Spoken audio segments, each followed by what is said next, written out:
E a palavra de hoje, ela dá uma continuidade a essa série que a gente está conversando. Na primeira semana, a gente falou sobre deixar a esperança acontecer em meio às nossas dores, em meio às dores. E depois nós falamos, na semana passada, deixar a esperança acontecer para uma nova vida. Essas duas mensagens, elas tiveram um caráter muito pessoal, muito individual, muito intrínseco. Então tem a ver com o seu interior. Tem a ver com a sua vida e como que você vai lidar com essas questões.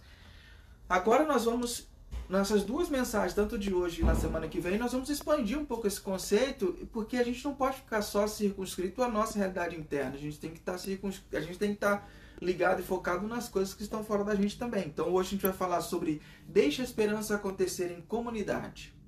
E na próxima semana, deixa a esperança acontecer na vizinhança. Então, nós saímos de duas mensagens com foco interno e agora para duas mensagens com foco externo. E por que isso? Por quê? Porque a devoção e as ações práticas de serviço, elas precisam andar juntas. Elas não podem andar separadas, porque corremos um risco de que, se praticarmos uma coisa ou outra de forma isolada, a gente acaba se tornando, ou as nossas ações se tornam hipócritas, insensíveis e nos levam à exaustão. Ou seja, é como se fosse duas asas de um passarinho. Ele não voa com uma asa só. Então as minhas ações, a minha devoção a Deus tem que estar de mãos dadas com minhas ações práticas. O que eu faço para as pessoas.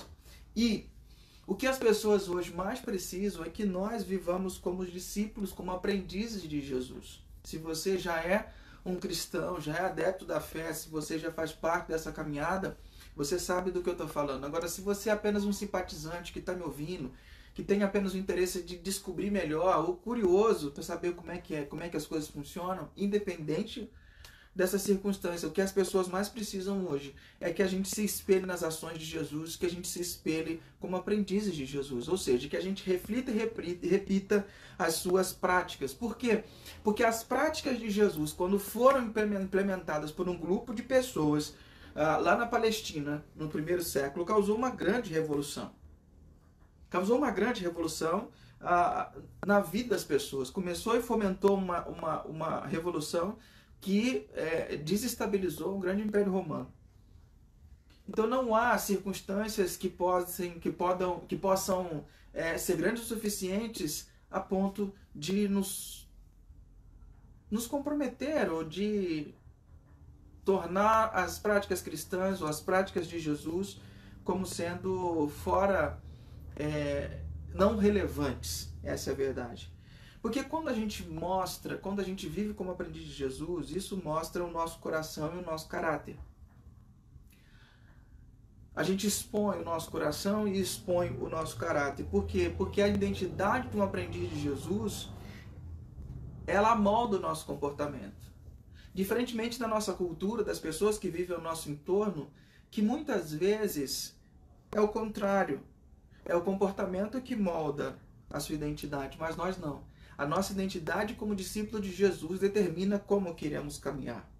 E isso faz toda a diferença para nós. Então, quando a gente fala de deixar a esperança acontecer em comunidade, a esperança, por definição, é a confiança em um futuro bom. Isso é esperança.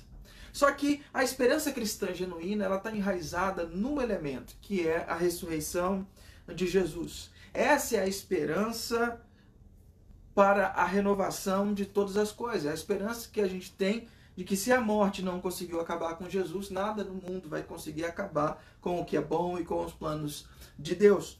Tem um teólogo tcheco chamado Thomas Halík, no seu livro Não Sem Esperança, ele diz o seguinte: é importante cuidar e proteger a esperança como uma pequena chama em meio à tempestade. Protegê-la da tensão, da desesperança, mas ao mesmo tempo também da sua perdição e da sua deturpação daquilo que seria um substituto falso, como a ilusão, a projeção de nossos desejos, promessas utópicas ou um otimismo ingênuo. Thomas Hellick, ele diz que a gente precisa, no seu pensamento desse livro, parte do seu pensamento nesse livro, ele diz que a gente precisa separar o que é esperança de otimismo. Porque otimismo para ele é suposição ousada de que tudo vai ficar bem. É a força do pensamento positivo, vai dar tudo certo. Agora, esperança para ele é a força capaz de aguentar também uma situação em que essa suposição foi desmascarada como uma ilusão. Ou seja, é a forma com que a gente encontra de segurar as pontas, mesmo sabendo que não vai ficar tudo bem. Mesmo a gente sabendo que as coisas podem piorar.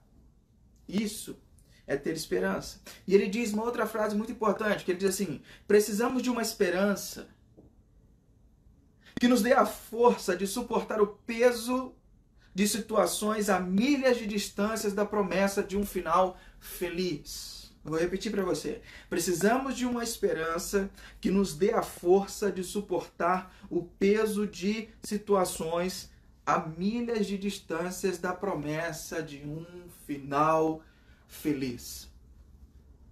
Olha que profundo é isso. Nós precisamos de uma esperança tão forte, que nos aguente, que nos faça suportar, mesmo quando a gente não está perto de ter um final feliz. Porque há momentos em que a nossa esperança chega a um ponto zero, não é verdade? Há momentos em que a gente acaba ficando sem esperança, porque as circunstâncias elas crescem de uma maneira e que parece que a gente vai sucumbir. Parece que não vai dar certo, parece que não vai rolar.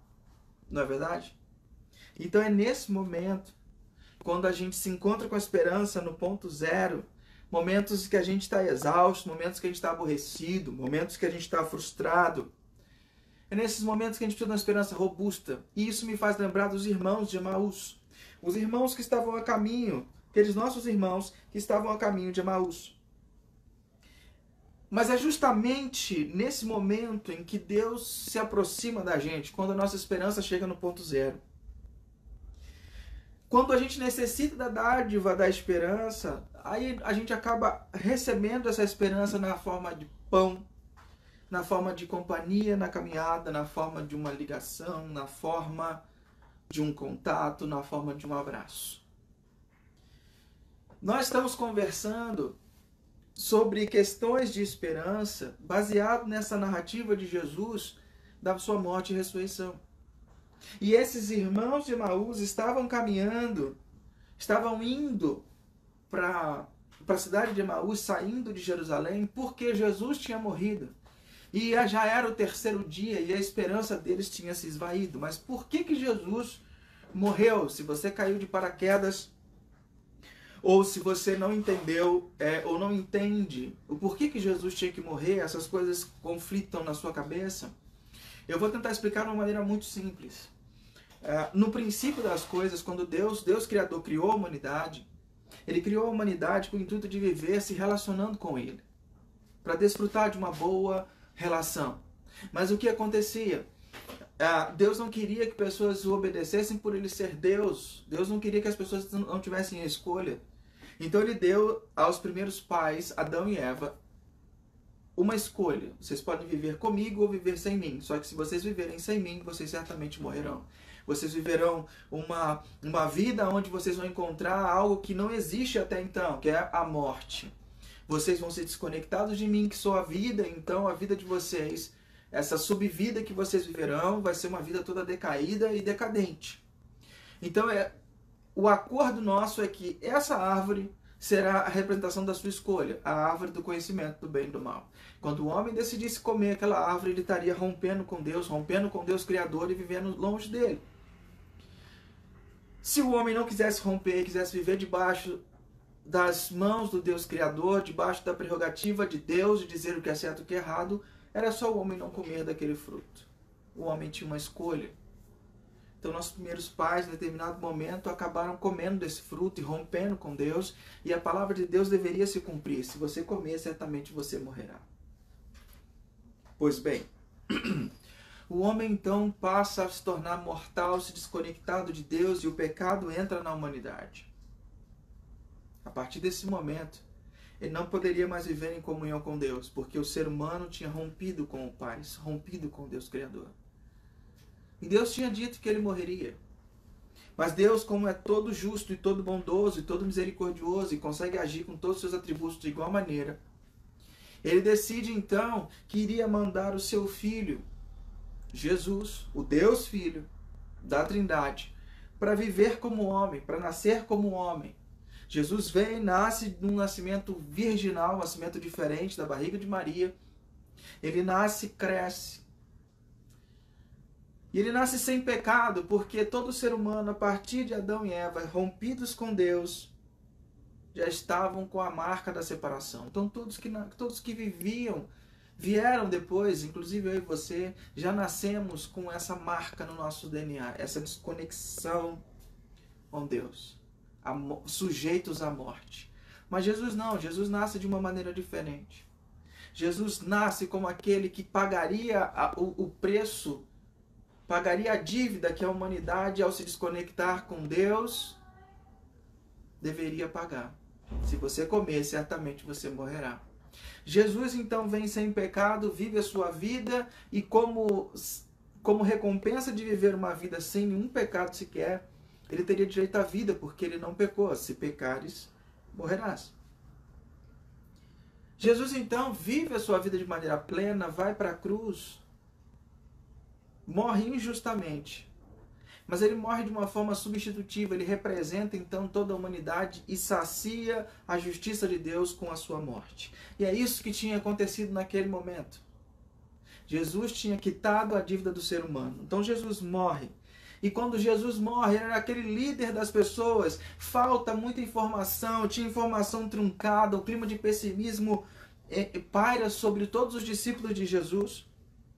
Surge uma notícia pálida de que algumas pessoas foram ao túmulo, mas no túmulo não tinha, a pedra tinha sido rolada, o corpo não estava lá dentro, roubaram o corpo, tinha notícias conflituosas, duas narrativas correndo, a narrativa de que Jesus tinha ressuscitado e a narrativa criada pelos soldados que não queriam assumir a culpa de terem dormido em serviço. Você lê isso no livro de Mateus. Então tinha a narrativa que os soldados criaram, que vieram, bateram nele, levaram o corpo e levaram ele embora. Os discípulos não sabiam o que acreditar. Os discípulos não sabiam o que fazer. Se acreditavam na OMS, se acreditavam no Ministério da Saúde, se acreditavam no presidente, os discípulos estavam perdidos. Então a desesperança bateu sobre eles e eles foram de volta para a cidade deles, para Emaús. E nesse caminho, frustrados, eles caminham os dois, lado a lado, dividindo essa angústia. Lucas capítulo 24, versículo 13 a 35 é o texto que a gente vai discorrer aqui nessa manhã. E ele diz assim: naquele mesmo dia, 2 deles estavam indo para o povoado chamado Emaús, a 11 quilômetros de Jerusalém. No caminho conversavam a respeito de tudo o que havia acontecido. Enquanto conversavam e discutiam, o próprio Jesus se aproximou e começou a caminhar com eles, mas os olhos deles foram impedidos de reconhecê-lo. A primeira verdade, a primeira coisa que eu gostaria de chamar a sua atenção aqui é que esses homens tinham a sua esperança roubada. A esperança deles foi roubada. Eles tinham esperança de que que algo revolucionário ia acontecer através da vida de Jesus, mas ele acaba morrendo. Então, eles têm uma esperança que estava sendo nutrida, estava crescendo, e de repente isso se esvai e eles não têm mais esperança, não têm mais onde colocar. A esperança deles não conseguiu ser protegida porque o foco da esperança deles tinha morrido naquela cruz. Então 2 pessoas que levaram um banho de água fria tiveram suas esperanças roubadas e caminho de Emaús, dividindo as suas tristezas. E no meio dessa caminhada, Jesus vem visitá-los. E é interessante que essa visita de Jesus se dá durante a caminhada, durante o caminho. E Jesus vem ao encontro deles como quem também está vindo de Jerusalém.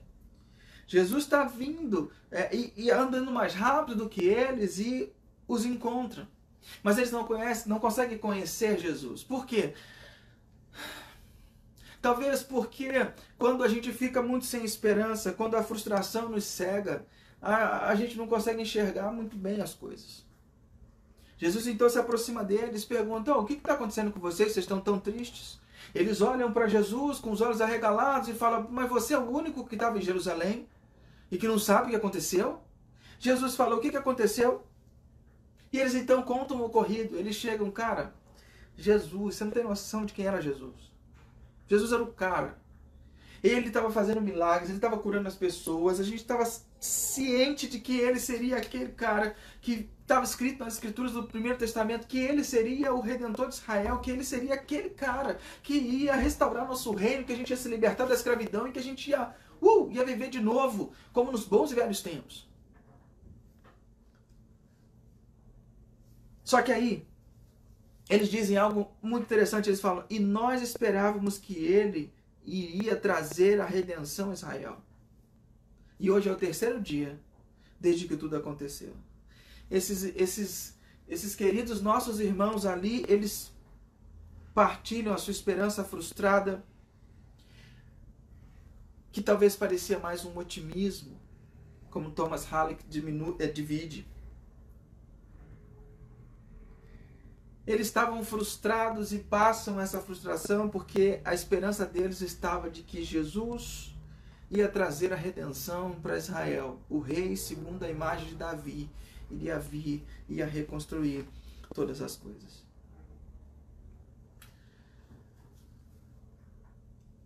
E eles continuam contando e falam que as mulheres foram lá e tal, falaram que viram, mas ninguém tem provas de nada. Então, cara, tá muito difícil, a gente não sabe em que acreditar e não tá dando certo, a gente tá muito chateado. Aí Jesus chega para eles e fala assim: cara, como vocês demoram e custam, como vocês custam a entender como que as coisas deveriam ser. Então Jesus pega e começa a contar para eles tudo que estava lá no Primeiro Testamento sobre o Messias. Jesus começa a contar para eles e a contar de maneira que eles entendiam, até que a noite está caindo, e aí eles fazem menção de que vão entrar numa cidade, Jesus faz menção de que vai continuar andando, e aí os caras falam: poxa vida, tá de noite, vem aqui, fica com a gente, não vai viajar de noite não, viajar de noite é perigoso, então fica aqui com a gente um pouco, passa a noite com a gente, e depois amanhã você segue o seu caminho. Jesus então vai com eles, e aí chega a hora da refeição. Quando estavam à mesa com eles, tomou o pão, deu graças, partiu e deu a eles. Então os olhos deles foram abertos e o reconheceram, e ele desapareceu da vista deles. Perguntaram-se um ao outro: não estava ardendo o nosso coração dentro de nós, enquanto ele nos falava no caminho, nos expunha as Escrituras? Esses irmãos agora tiveram a sua esperança restaurada. Por quê? Porque eles viram Jesus ressurreto. A morte, que era o grande inimigo, agora não é mais tão feroz. Porque o mestre deles voltou da morte. E então eles começam a lembrar: nosso coração não ardia, não era gostoso ouvi-lo falar, era ele sim. É interessante que só após a restauração da esperança que percebemos que aquela visitação em meio à dor, em meio à angústia, era na verdade Jesus nos consolando. Jesus vem nos visitar da forma de nossos companheiros de comunidade. Jesus vem como uma pessoa que a gente está acostumado, uma pessoa normal, mas na verdade era o próprio Cristo nos visitando no meio da angústia. E o nosso papel é fazer o que ele está fazendo e ser a presença de Jesus aos nossos irmãos. Quando você se dispõe e se abre a se conectar com as pessoas da sua comunidade, quando você se abre a querer saber como eles estão, saber suas necessidades, quando isso passar, essas pessoas vão entender que não era você que estava lá. Era Jesus. Através de você. Fazendo toda a diferença para essas pessoas. Olha o que diz Lucas, capítulo 22, versículo 27, diz: quem é mais importante, o que está à mesa ou o que serve? Não é aquele que está à mesa, mas não aqui. Pois eu estou entre vocês como quem serve. Jesus é aquele que se dispõe sua vida para o serviço. Servir as pessoas é a maneira mais sublime de se viver. Jesus veio mostrar isso e nos ensinar. Agora tem um outro problema, que é querer e precisar ser servido pelos outros não é um fator gerador de vida, mas um fator destruidor da alma. Quando eu digo querer e precisar, é aquela pessoa que tem extrema necessidade de que todo mundo esteja ao seu redor servindo. E precisar no sentido de que aquilo vai completar a sua identidade. A pessoa que está sempre querendo que a atenção de todo mundo esteja sobre ela. E eu não digo querer e precisar no sentido de ter a necessidade básica de ser servido porque está passando por uma circunstância difícil. Mas nós temos que ter cuidado com a forma que nós agimos. João capítulo 15, versículo 13 e 14 diz: não existe amor maior do que dar a vida por seus amigos. Vocês serão meus amigos se fizerem o que eu ordeno. Jesus ensinou e viveu esse conceito a fundo. E eu e você precisamos ser lembrados de viver isso a fundo. Eu preciso de uma comunidade em torno de mim para me fazer lembrar que eu sou quem eu sou. Eu sou o filho amado que vive no reino. Eu sou o filho amado de Deus que vive no reino. Ou seja, a minha identidade molda o meu comportamento. O texto de Emaús continua: então eles levantaram-se e voltaram imediatamente para Jerusalém. Ali encontraram os 11 e os que estavam com eles reunidos. Você para pensar numa coisa, eles param porque estava anoitecendo.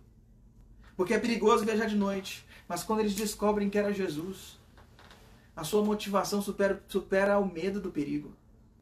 E eles voltam na mesma noite. Eles voltam correndo, empolgados, felizes da vida, e encontram os 11. Encontram os discípulos de Jesus, os apóstolos, que estavam ali reunidos. E eles diziam: é verdade, o Senhor ressuscitou e apareceu a Simão. Então os dois que estavam a caminho de Emaús e agora voltaram, contaram o que tinha acontecido no caminho e como Jesus fora reconhecido por eles quando partiu o pão. A esperança que foi roubada, ela é restaurada quando Jesus nos visita, quando nossos irmãos fazem o papel do Cristo nas nossas vidas. E quem recebe essa esperança que é restaurada agora serve como catalisador. Agora ele é a pessoa que leva essa esperança. A esperança então é compartilhada. O que tinha lhe sido roubado foi restaurado, agora é compartilhado e é simbólico demais. Por quê? Porque Jesus faz isso na partilha do pão. Quando é que eles olham e veem Jesus? Quando Jesus partiu o pão. E é interessante porque é simbólico de duas maneiras. A primeira maneira é que quando Jesus parte o pão é simbólico por causa da ceia. Até aí tudo bem, mas nesse momento que a gente está vivendo, é no partir do pão, é no partir do que eu tenho, é quando eu dou, é quando eu estou indo em favor do meu irmão, é na partilha do pão que Jesus aparece, que Jesus acontece. Quando eu partilho, quando eu dou, quando eu estou junto na necessidade do meu irmão. Filipenses 2, capítulo 2, versículo 3 e 4 diz: nada façam por ambição egoísta ou por vaidade, mas humildemente considere os outros superiores a si mesmos. Cada um cuide, não somente dos seus interesses, mas também dos interesses dos outros. Aí quando você ouve esse texto, você pode falar assim: mas não tem alguma coisa errada em eu considerar todo mundo melhor do que eu? Não tem algo de errado em eu considerar as pessoas mais importantes do que eu? Querido, nós temos que fazer uma migração do autocentrado para o outro-centrado. Nós podemos sim nos tornar centrados no outro. Por quê? Porque a nossa identidade, ela está segura e guardada. Porque nós somos cuidados por Deus. A Bíblia diz que todas as coisas cooperam para o bem daqueles que amam a Deus. Deus está no controle e pode transformar qualquer mal em bem, assim como fez com José, assim como ele fez na história das Escrituras. Por eu saber que eu sou cuidado, sou amado, por eu saber que eu vivo no reino, por eu saber que as minhas necessidades são supridas nesse reino, mesmo que por outros irmãos que são cristãos ou não. No reino, nós somos amados incondicionalmente por Deus. Nós somos pessoas preciosas por quem valeu a pena Jesus morrer. Nós somos protegidos no reino, nós estamos debaixo da mão do Rei Jesus. No reino nós somos seguros. E isso me capacita a olhar para o outro e poder com tranquilidade elencar as necessidades do outro ou elencar o outro superior a mim. Porque quando eu olho para o outro, isso não me diminui. Nós temos um pensamento meio estranho, porque quando eu coloco o outro como mais importante, é sinal que eu estou colocando algumas coisas menos importantes. Ou seja, se eu olho o outro como mais importante do que eu, é como se eu estivesse diminuindo a mim mesmo. E não é verdade. Por quê? Porque o meu valor, quem dita é o próprio Deus. Quem dita o meu valor é o Senhor Jesus. E eu valho aquilo que foi feito na cruz, o sangue de Deus vertido na cruz por mim e por você. É isso que nós valemos. Então, se a nossa identidade está segura, se a nossa identidade está em Jesus, eu posso copiar Jesus e colocar o outro como minha prioridade. Por quê? Porque das minhas coisas, Deus está cuidando. Das minhas coisas, Deus está cuidando. Então eu quero encerrar com o nosso desafio para hoje. Qual é o desafio de nós como comunidade, de nós como Grupo Valinhos, ou de nós, se os irmãos do Carlos Lourenço estão aí, como que é o nosso desafio como comunidade? Nós precisamos deixar a esperança acontecer dentro da comunidade a partir de 2 movimentos básicos: partilhar o coração e partilhar o pão. Partilhar o coração é você entrar no meio da caminhada de alguém. É você perceber que tem pessoas que estão caminhando para Emaús, que tem pessoas que estão caminhando e que precisam de um norte, que precisam de ser acalentados, que precisam estar juntos, que precisam de cuidado, que precisam desse ombro amigo, que precisam disso. Então, quando eu me preocupo com essa partilha, querido, Jesus é encarnado naquele momento e a providência vem, e aí a esperança que foi roubada pode ser restaurada e depois a pessoa vai compartilhar essa esperança. E o outro movimento é a partilha do pão. É a partilha daquilo que temos. É se preocupar com a necessidade, é se preocupar, porque quando você se preocupa com a necessidade, se as pessoas na sua comunidade estão com as contas pagas, estão com seu emprego seguro, se têm o que comer. Quando você se preocupa com isso, quando nós nos preocupamos com isso, é ali que Jesus se manifesta na partilha do pão. Jesus é encarnado na partilha do pão. Esse é o meu e o seu desafio. Uma comunicação afetiva, partilhar o coração. Liga. Entre em contato. Procura saber como estão seus irmãos, da sua família estendida. E o segundo, conexão efetiva. Dizer, vou orar por você enquanto a despensa do outro está vazia. Vou orar por você enquanto tem alguém com salário suspenso. Vou orar por você enquanto tem gente com salário diminuído. Vou orar por você enquanto tem gente que está à beira do desemprego. Nós precisamos de conexão efetiva, fazer a diferença. E como que eu e você podemos fazer essa diferença? Nós só podemos fazer essa diferença porque nós estamos seguros de quem nós somos. Nós somos filhos amados de Jesus, em quem Ele tem todo o prazer. E vivemos nesse reino. Nós só podemos fazer isso se nós estivermos certos de quem nós devemos imitar. Nós imitamos a Jesus, o nosso fundador. Jesus, o Deus encarnado, que viveu sua vida para nos servir. E por que nós devemos imitar? Porque a minha vida é uma resposta de amor, que o que de graça eu recebi, de graça eu dou. Quando eu entendo isso, eu consigo cumprir os desafios. Eu tenho que estar seguro de quem eu sou, certo de quem eu devo imitar e por que eu devo imitar. Nosso desafio é a partilha do coração e a partilha do pão. E nós temos vários desafios para isso. Nós temos vários momentos em que a gente pode fazer isso. Eu quero te perguntar, você ligou para as pessoas, você está se importando com isso? Pense nesse desafio. Partilha do pão e partilha do coração. Esse é o grande desafio. Porque quando você precisar, Jesus vai estar lá provendo o pão. Jesus vai estar lá fazendo companhia, partilhando o coração. Ok? Beleza?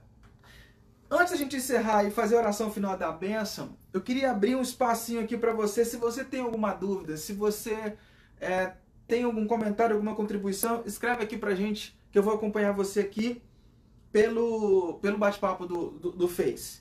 Se você tem alguma dúvida, ficou alguma coisa no seu coração, algo que você não entendeu, escreve aqui que eu vou tentar te responder nesse momento. É o momento em que eu quero dar um pouco de interatividade, não só eu falar, mas quero ouvir também se essa palavra falou teu coração, se essa palavra fez sentido para você, fez diferença para você, abriu seus olhos para alguma coisa. Comenta aqui, eu vou ler o teu comentário e para a gente poder compartilhar como que a comunicação está saindo daqui e chegando até você. O que que Deus tem falado no teu coração. E aí você comenta e a gente compartilha isso que Deus tem falado conosco. E após esse momento eu vou orar e dar a benção para a gente encerrar, mas eu queria muito ouvir como que Deus falou ao teu coração sobre essas questões. Como que essa mensagem talvez tenha provocado reflexões em você. Você tem alguma coisa para compartilhar com a gente? Enquanto eu tomo uma aguinha aqui.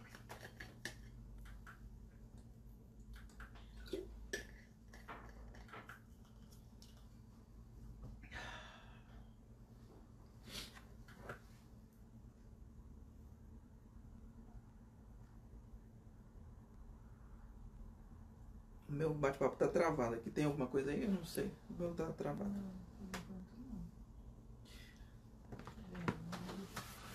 Olá, pessoal. Você tem algo para compartilhar? Compartilha aí como que isso chegou ao teu coração. O que que isso representou para você de alguma maneira. Antes da gente orar. A Lídia compartilhou aqui algo com a gente. Depois dessa palavra maravilhosa, é possível entender o porquê de toda dificuldade para iniciar a transmissão. Que bom, Lídia. Que bom. É uma luta. Foi uma luta tremenda. E eu fico feliz da mensagem ter sido relevante, né?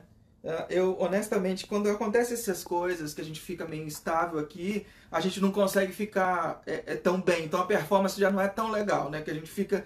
Mas, graças a Deus, a gente... Geralmente, marido e mulher brigam, né? Vamos fazer isso, vamos fazer aquilo. Aqui não, a paz reinou. E a gente tentou fazer da melhor maneira possível para tentar comunicar, mesmo que não tenha toda aquela preparação, né? O Magno falou pra gente aqui... Muito bom, Pastor Rodrigo. A vida em comunidade é relevante e necessária. Obrigado pela palavra de hoje. Valeu, Magno. Obrigado por estar compartilhando com a gente, por poder dividir esse comentário conosco. É muito relevante a gente ouvir como que essa palavra ela chega nos seus ouvidos, porque a gente às vezes tem uma atenção, tem uma intenção, mas nem sempre a gente sabe como que isso reflete para nós, porque a nossa jornada muitas vezes é como esse pessoal que estava, nossos irmãos a caminho de Emaús, né? A gente está na caminhada e de repente Jesus vem através de uma pessoa. Eu lembro sempre de uma música do Sérgio Lopes que fala: as mãos que você hoje ajuda a levantar vão aprender a amar e um dia ajudar alguém que pode até mesmo ser você. E eu quero compartilhar um negocinho com vocês pra gente terminar. Se você tiver alguma coisa para escrever, escreve aí que a gente vai ler o seu comentário. Dorival falando que foi muito boa a palavra. Valeu, Dorival. Que bom. Que Deus abençoe a nossa vida e que essa palavra tenha reflexo no coração das pessoas, né? Isso é muito bom. A gente teve mais um comentário do Júnior aqui, grande parceiro. Ele diz assim: entender que ser usado por Deus para ser esperança através dele para os desesperançosos é maravilhoso. É verdade, Júnior, a gente não tem noção de como que Deus ele age através da gente e como que a gente pode ser esse mecanismo de atuação de Deus, principalmente nesse momento de tantas pessoas estão precisando. É maravilhoso saber que eu faço parte disso, que eu estou fazendo parte do que Deus está fazendo. Isso é fantástico. Então, eu aqui, você aí, em qualquer lugar que você está, no seu condomínio, na sua casa, com seus vizinhos, você é parte de algo que Deus está fazendo. A gente só precisa parar e entender o que Ele está fazendo. E às vezes a gente consegue... às vezes não, na maioria das vezes a gente consegue participar, entender o que Deus está fazendo, porque Ele nos chama. Ele nos chama, porque Ele já ia fazer, mas Ele nos chama. Vem cá presenciar que eu quero mostrar para você o que eu vou fazer. Ontem a gente fez um pedido de comida de um restaurante que a gente não está saindo, então a gente fez um pedido para comer um negocinho diferente. E a gente recebeu um brinde dentro do pedido e que dizia assim, de uma etiquetinha dizendo assim: mimo para você, afinal amamos servir. Eles mandaram uma sobremesinha, né? Mandaram uma sobremesa junto. E quando eu li isso, eu dentro de casa, não podendo ir no restaurante, a gente abre, tem essa surpresa, porque eles amam servir. Eu vou falar para você, eu sei que os caras querem vender, mas eles não tinham a menor obrigação de fazer isso. Porque eles amam servir, eles vivem disso. Tem pessoas que têm motivo maior para viver, para servir do que nós, que somos servidos diariamente pelo Deus Criador. Não tem. Então, seja que você ganhe inspiração no teu coração nessa semana, nesse tempo. Você tem coisas fáceis para fazer. Você pode pagar a conta de alguém. Você já pensou em pedir um iFood e mandar entregar na casa de alguém? Você pode fazer essa surpresa. Você pode parar de carro, fazer uma visita de carro perto da pessoa, perto da casa da pessoa e conversar pela janela à distância, segura, mas você mostrar que, olha, eu vim aqui te ver porque eu estou com saudade de você, porque você é importante para mim. Tem muita coisa que a gente pode fazer e que depois de passar isso tudo a gente vai perceber que, nossa, Jesus cuidou tanto de mim através dos meus irmãos de comunidade que foi intenso. E tem mais um comentário aqui da Jéssica. Ela fala assim: como é bom ser usado por Deus. Em todo tempo, em oração e ministração, a palavra, ministrando a palavra para as crianças. Vinde a mim os pequeninos. A Jéssica tem feito um trabalho maravilhoso, servindo material infantil, videoaulas e dando material. E eu tenho acompanhado as videoaulas dela. E é bom servir, é bom ajudar, é muito bom. É verdade, Jéssica, é muito gostoso. Queridos, se você tiver mais um comentário, tempo final, eu vou ler e a gente vai, ou tiver alguma dúvida, senão a gente vai encerrar, porque foi muito difícil estarmos juntos aqui, mas eu tenho que te dizer que foi muito proveitoso. Fabi, estamos vivendo um tempo de muita desesperança. Ter uma comunidade onde um anima o outro e levar isso para as pessoas que estão à nossa volta é algo que nos fortalece. Obrigado, Deus, por nos usar. Nossa, e como fortalece, Fabi? Como fortalece? Saber, eu sempre digo que quando a gente caminha e olha para o lado e vê que tem alguém, ombro a ombro, assim como esses caras de Emaús, é muito bom. Porque tem gente que anda tão rápido, tão rápido, tão rápido, que acaba andando sozinho. E quando olha para o lado, não tem ninguém, que ninguém conseguiu acompanhar. Mas é isso que a gente pretende ser, uma comunidade que vive de verdade os ensinamentos de Jesus. Podemos não ser tão grandes, mas sobre intensidade de relação, disso ninguém vai poder acusar a gente. Porque a gente tenta viver isso na prática e a fundo. Cada um no seu nível, cada um no seu momento. Mas a gente tenta. E isso é profundo demais. Beleza? Então se você tiver mais um comentário, você faz aí, senão eu vou encerrar, vou orar com você e a gente termina. Adriana tem um comentário aqui, parabéns. Palavras maravilhosas, obrigado por esse momento. Obrigado por você estar acompanhando a gente, Adriana, valeu mesmo. É muito bom saber que a gente pode se conectar mesmo à distância, né? Isso é fantástico, é maravilhoso. Dorival disse, acolher as pessoas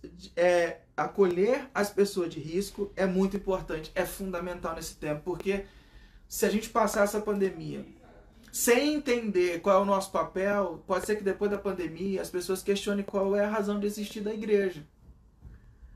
Mas nós temos uma razão de existir, basta a gente olhar para o nosso fundador, que veio para servir e morreu. Talvez isso seja o que a gente tem que fazer. Talvez isso seja o nosso chamado maior. Um aviso do Magno para todo mundo que quiser acompanhar hoje à noite. Hoje, às 16h30, no canal do YouTube da nossa... Às 18h30, no canal do YouTube da nossa Igreja Mãe, da IPI do Carlos Lourenço, tem o culto de adoração da Igreja Sede. Então toda a comunidade está convidada para participar, se você quiser, à noite. Ter uma palavra, louvor, adoração, novamente desse tempo. Tá bom? Então eu quero orar com você, quero me despedir de você e dar a benção. Então vamos orar primeiro. Pai querido, muito obrigado por esse tempo, obrigado por esse momento, obrigado pelas lutas que tivemos, obrigado por nos fazer crescer, obrigado por nos fazer aprender a esperar. Porque nós, quando esperamos, o Senhor sempre providencia coisas boas. Obrigado mesmo, do fundo do coração. Que possamos ser, Deus, pessoas do caminho de Emaús, e que tenham a esperança restaurada pela visitação de Jesus no meio da jornada. E se alguém aqui que nos está vendo e ouvindo esteja com a sua esperança esvaída, que sentiu que a sua esperança foi roubada, que era apenas um otimismo, mas a esperança se foi, eu queria pedir que o Senhor restaurasse a esperança, que o Senhor restaurasse a vida, a confiança dessa pessoa no Senhor, que está controlando todas as coisas. E aqueles que têm a sua esperança que já foi restaurada, que está firme na sua esperança, que possa compartilhar essa esperança, que possa ser esse motivo das pessoas depois poderem ver. Era Jesus, o nosso coração ardia. Era Jesus que nos visitou. Que possamos ser essa encarnação da tua missão, que o Senhor possa agir através de nós. Em nome de Jesus. Amém. Eu quero despedir de você, dando a bênção, dizendo para você que você fique com Deus, que cuide do teu coração e que você receba a bênção. Então, como a gente faz em comunidade, estenda as tuas mãos como quem não tem nada para dar, mas muito a receber. E ao final você traga as suas mãos ao seu coração, internalizando tudo aquilo que Deus falou para você nessa manhã. Querida igreja, reunida virtualmente, que o Senhor, que o Eterno abençoe e guarde você. Que o Eterno sorria para você e presenteie você. Que o Eterno olhe para você bem nos olhos e te faça prosperar. Que a graça do nosso Senhor Jesus, que nos acompanha a caminho de Emaús, que o amor de Deus, o Pai, que nos mobiliza para estar com pessoas, e que a consolação do Espírito Santo, que age e que transforma, esteja sobre você, esteja sobre sua família, não só hoje, mas todos os dias, em nome de Jesus. Amém.